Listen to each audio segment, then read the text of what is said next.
মুক্ত করতে পারবো এই আশাবাদ ব্যক্ত করে আমি আমার সংক্ষিপ্ত বক্তব্য এখানে শেষ করছি।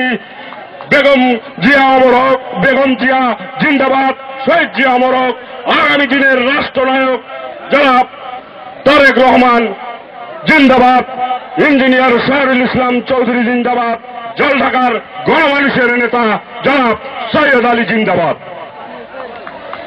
অনুরোধ করছি আজকের অনুষ্ঠানের সম্মানিত প্রধান অতিথি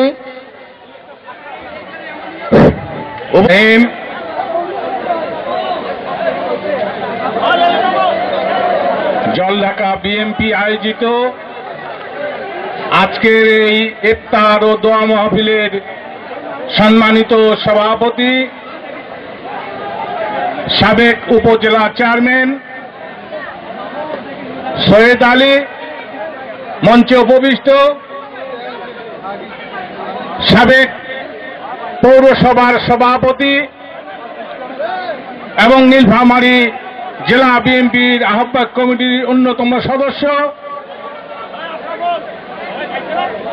আমার সঙ্গে জেলা বিএনপির অঙ্গ সংগঠন, ছাত্রদল, যুবদল এবং আমার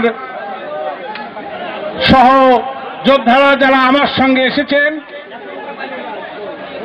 এবং আমার সামনে আমার প্রাণপ্রিয় দল বাংলাদেশ জাতীয়তাবাদী দল জলঢাকা উপজেলার বিভিন্ন ইউনিয়ন থেকে, বিভিন্ন ওয়ার্ড থেকে আগত নেতা কর্মী ভাইয়েরা, আসসালামু আলাইকুম ওয়া রাহমাতুল্লাহি ওয়া বারাকাতুহু। আসলে আমরা ইফতার মাহফিল, এই রমজান মাস, সংযমের মাস, আমরা রোজার শেষ প্রান্তে এসে দাঁড়িয়েছি। আর কয়েকটি রোজা হওয়ার পরেই আমাদের ঈদ হবে। আমরা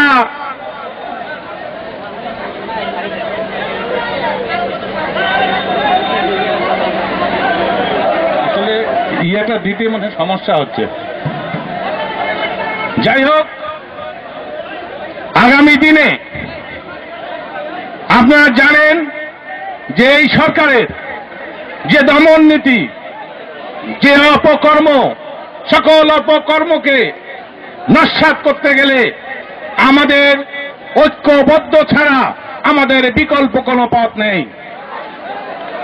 আজকে আপনারা যারা যে অবস্থায় আছেন, আপনারা মনে রাখবেন, দলকে পুনর্গঠন করার জন্য, দলকে শক্তিশালী করার জন্য আজকে সবাইকে ঐক্যমতে মধ্য দিয়ে আজকে দল পুনর্গঠন করতে হবে।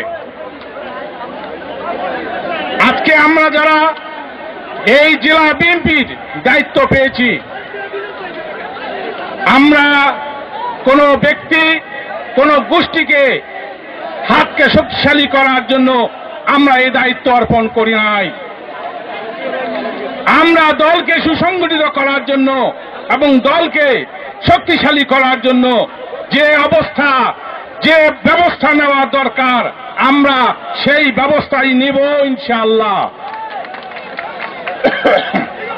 আমি আপনাদের বলতে চাই যে আজকে জলঢাকা উপজেলা যে কমিটি দেওয়া হয়েছে, আমার অনুপস্থিতিতে, আমার সম্মতি ছাড়া এই কমিটির উপর আমরা আলোচনা না করে